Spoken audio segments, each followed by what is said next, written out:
ফুচকা খেতে মন চাইলে ঝটপট আমি সহজভাবে এভাবে ফুচকাটা তৈরি করে নিই। এখানে আমি কাঁচামরিচ কুচি, পেঁয়াজ কুচি আর ধনিয়া পাতা কুচি নিয়ে নিয়েছি। সাথে নিয়ে নিয়েছি বিট লবণ। বিট লবণ না থাকলে সাদা লবণও নিতে পারেন। তারপর এখানে নুডলসের ভিতরে যে মশলা থাকে ওই মশলা 1 প্যাকেট দিয়ে দিচ্ছি।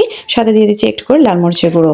তারপর এখানে আমি দিয়ে দিচ্ছি শুকনো মরিচের গুঁড়ো। তারপর এখানে আমি এই ম্যাশ করা আলুর মধ্যে দিয়ে সব একসাথে খুব ভালো করে মাখিয়ে নিচ্ছি। সাথে একটু সরষের তেল দিয়ে দিচ্ছি। এই আলু আমি আগে থেকে সিদ্ধ করে ম্যাশ করে নিয়েছি। তারপর এখানে একটি সিদ্ধ করা ডিম গ্রেটের সাহায্যে গ্রেট করে দিয়ে দিচ্ছি। সাথে একটি শসা গ্রেটের সাহায্যে গ্রেট করে খুব ভালো করে মিশিয়ে নিচ্ছি।